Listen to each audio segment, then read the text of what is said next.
In this episode, we focus on continuous monitoring, because without monitoring, AI security becomes a one-time promise that slowly drifts away from reality. A model can be validated before release and still behave differently in production as users interact with it in unpredictable ways, as data sources change, and as attackers probe for weaknesses.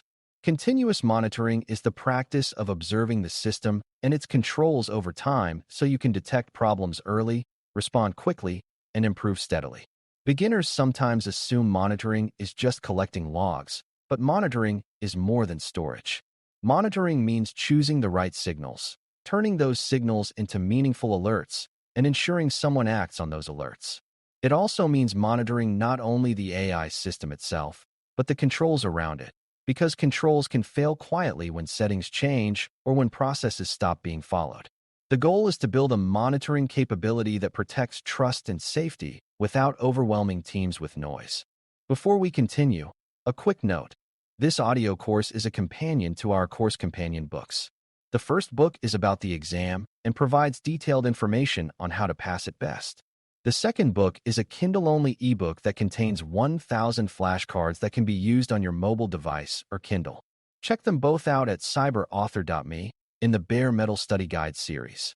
To build monitoring well, you need a clear understanding of what you are monitoring and why. You are monitoring system behavior, which includes how the model is being used, what kinds of outputs it is producing, and whether those outputs are shifting over time. You are monitoring control health, which includes whether access controls, logging, safety checks, and change management gates are still functioning as intended. You are monitoring security signals, which include patterns that suggest misuse, attack attempts, data leakage, or unauthorized access. These categories overlap, but thinking in categories helps beginners avoid the common mistake of monitoring only one slice, such as performance metrics, while missing safety and security signals. Monitoring should be tied to risk, meaning the signals you track should match the harms you are trying to prevent. If the system handles sensitive data, signals related to data access and exposure should be high priority. If the system interacts with customers, signals related to harmful outputs and policy violations should be high priority. Monitoring is successful when it helps you answer, is the system still behaving safely, and are our controls still working? A key monitoring concept is baselines, because you cannot detect abnormal behavior if you do not know what normal looks like. A baseline is a picture of typical usage and typical system behavior, such as how many requests occur per hour, what types of features are used, and what kinds of topics appear. Baselines also include control-related norms, such as how often access changes occur and how frequently safety filters trigger. Beginners sometimes assume you can detect attacks simply by looking for obviously bad events. But many attacks look like slightly unusual normal behavior, such as gradual increases in probing requests or subtle shifts in access patterns. Baselines allow you to detect anomalies, meaning patterns that differ from the normal range. A baseline is not static because normal changes over time as adoption grows, so baselines must be updated carefully. Monitoring is therefore about learning what normal is and then watching for meaningful deviation. Monitoring AI systems requires watching the full request and response flow, because that is where safety and misuse show up. Requests include user identity or role, the source of the request, and characteristics of the input such as length, sensitivity indicators, or repeated patterns. Responses include characteristics such as whether safety constraints were triggered, whether the response was blocked or modified, and whether the response included sensitive information patterns. In many systems, you will also care about the context used to produce the output, such as whether retrieval was involved and what types of sources were pulled in. Beginners should recognize that monitoring is about metadata and patterns as much as content, because monitoring content directly can create privacy risk. A mature monitoring design collects enough information to detect misuse and drift without storing more sensitive content than necessary. This is part of treating monitoring as a privacy-aware control, where observability and minimization are balanced thoughtfully. Monitoring controls is just as important as monitoring outputs, because a system can become unsafe when a control silently stops working. For example, a logging pipeline can fail and stop capturing events, which means you lose visibility right when you might need it. An access control setting can be loosened for troubleshooting and never tightened again. A safety filter can be disabled temporarily during a debugging session and remain off. A change management gate can be bypassed under urgency, and the bypass can become a habit rather than an exception. Continuous monitoring for controls means you watch the status and configuration of the controls themselves, not just the system they protect. Beginners sometimes assume controls are always on, but in real operations, controls are systems that can fail like any other. Monitoring control health is how you detect those failures early and restore protection before an incident occurs. Security signals in AI systems include patterns that indicate misuse attempts and adversarial behavior. These can include repeated attempts to elicit restricted content, patterns of prompts that look like extraction attempts, rapid iteration on similar prompts, or unusual volumes of requests from a single identity. Security signals can also include unusual access to embeddings, prompt stores, or inference logs, because those assets can reveal sensitive information. Changes in service account behavior can also be signals, such as a service account suddenly calling the model from a new location or at an unusual time. Beginners should understand that security signals are often about behavior patterns rather than a single event. A single odd prompt might be harmless, but 100 similar prompts aimed at the same boundary can be a sign of probing. Monitoring should therefore look for sequences and trends, not only for isolated incidents. This is where continuous monitoring is different from occasional review, because continuous monitoring can see patterns emerge over time. Alerting is where monitoring becomes operationally real, and alerting must be designed carefully to avoid both silence and overload.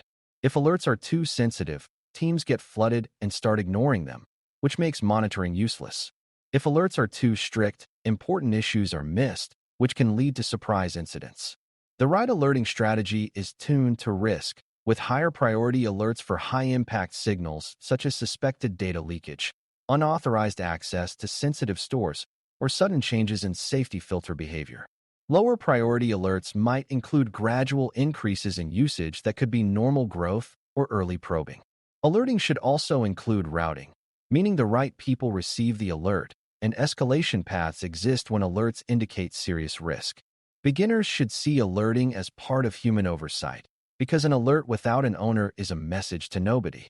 A well-designed monitoring program includes clear ownership and response expectations, so alerts lead to action rather than becoming background noise. Continuous monitoring also supports model quality and safety drift detection, which is essential because AI systems can degrade without obvious external triggers. Drift might appear as increased user complaints, increased corrections by reviewers, or increased frequency of safety filter triggers.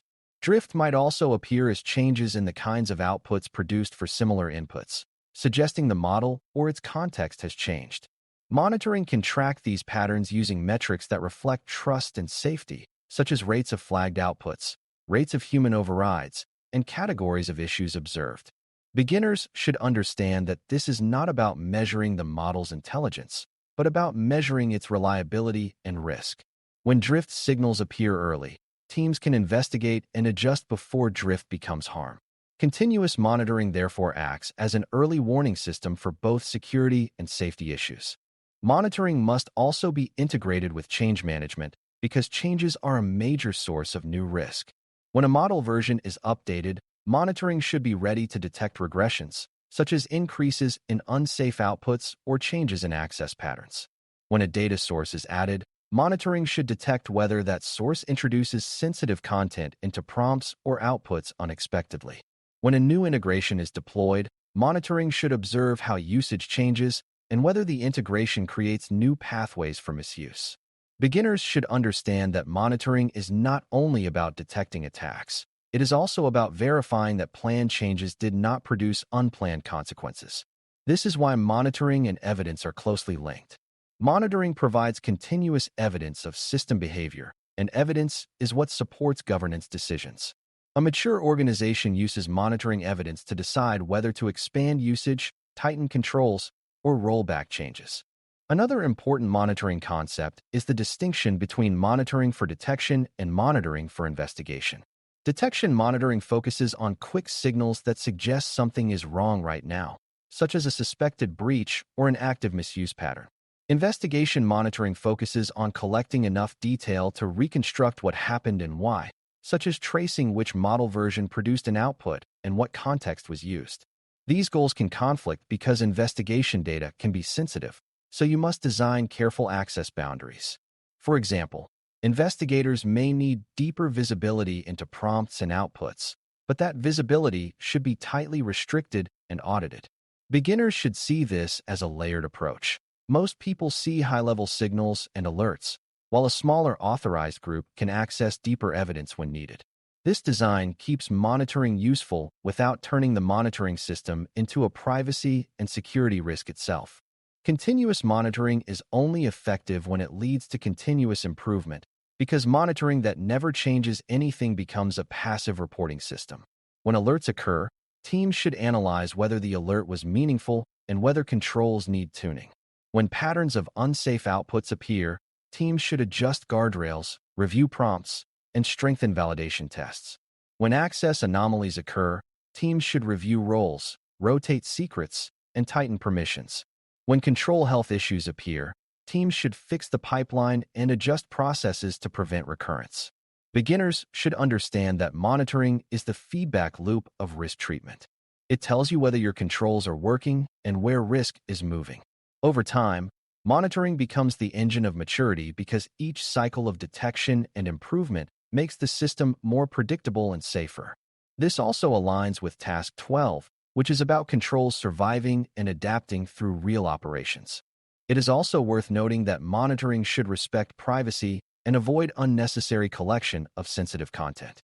If monitoring requires capturing large volumes of prompts and outputs in full detail, you may create a new sensitive dataset that increases risk. A balanced approach uses metadata and risk signals to detect issues, and it uses targeted collection of content only when justified. Access to detailed content should be limited to authorized roles with strong auditing. Retention should be limited so monitoring data does not linger indefinitely. Beginners should see this as practicing data minimization even in security operations. The goal is to know enough to keep the system safe without collecting more personal information than necessary. When monitoring is privacy-aware, it supports trust rather than undermining it. To close, building continuous monitoring for AI systems, controls, and security signals means creating an always-on awareness of how the system is used, how it behaves, and whether its safeguards remain effective. You monitor system behavior with baselines and anomaly detection so you can spot drift and misuse early. You monitor control health so logging, access restrictions, and safety checks do not fail silently. You monitor security signals so adversarial probing, unauthorized access, and data exposure attempts are detected before they escalate. You design alerting so it is actionable and routed to owners, avoiding both noise and silence. Finally, you connect monitoring to change management and improvement so evidence leads to tuning and stronger controls over time. Task 12 is ultimately about controls remaining real in production, and continuous monitoring is what makes that possible because it turns security from a one-time build into a living practice. Thanks for listening. For more audio courses, daily newsletters, and more, please visit DailyCyber.News.